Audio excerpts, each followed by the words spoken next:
So we've seen the targeting of thousands of journalists, medical staff, humanitarian workers, infrastructure workers, the total decimation of agriculture, religious sites, homes, residential blocks, the destruction of neighborhoods, memories, bloodlines. Northern Gaza is ethnically cleansed to a great extent. Doctors, including from America, say that they've seen kids deliberately sniped. How many acts of genocide does it take to make a genocide? So, look, I appreciate what you're trying to do with the way that you phrase that question, but let me just say again unequivocally that the allegations of genocide we find to be unfounded. That being said, a number of areas continue to be of deep concern to the United States. Most notably so, we continue to be concerned about the impact on civilians and the ways in which some of these military operations are being conducted. We continue to be concerned about the humanitarian situation in Gaza, and we're continuing to have very serious conversations about what other levers can be utilized to address the humanitarian situation, and that's what we'll continue to do. I mean, the question really is about the founding laws. For instance, today, several patients and medical workers at Gamal Adwan Hospital in northern Gaza, one of the last remaining medical facilities, was attacked by Israeli drones. There's this harrowing image of a teenage boy in a wheelchair who was killed. This is after a week of Israeli forces killing a Save the Children staffer, 3 World Central Kitchen workers, a head chef of the Gaza Soup Kitchen, an ICU director shooting a 10-year-old girl.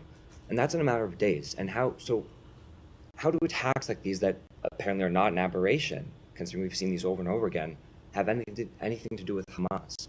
They certainly are an aberration. When we have seen civilians impacted, when we have seen places that would be consistent with civilian infrastructure, like hospitals or schools, when they have become sites for kinetic activity, those are things that have become great concern to us and are things that we raise directly with our partners in Israel. I will use the hospital that you mentioned as an example. We have been incredibly clear that fighting in and around hospitals it should not happen, and that parties are called on to respect the protected status of these kinds of facilities, and that's something that we'll continue to stress additionally.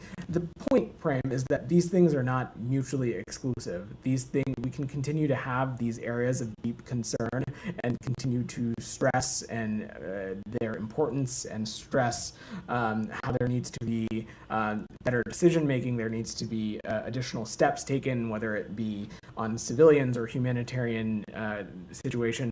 That does not equate to allegations of genocide being accurate or founded. And so Amnesty actually made the same point in the report, that they had said that one stated goal of attacking Hamas, for instance, does not preclude the possibility of committing war crimes or committing acts of genocide. And so I think that argument kind of goes both ways. And you had said that these attacks are an aberration, and that you have been making it clear to Israel that fighting in and around hospitals is not acceptable. Why is this hospital one of the last remaining hospitals in northern Gaza then? I will let the IDF speak to their particular military operations, Prem. That's not for me to speak to, but we have stressed not only the fact that these kinds of facilities and their protected status needs to be respected, but also that every possible measure needs to be taken to allow in more humanitarian access. And since we're at our backstop, I got to wrap there.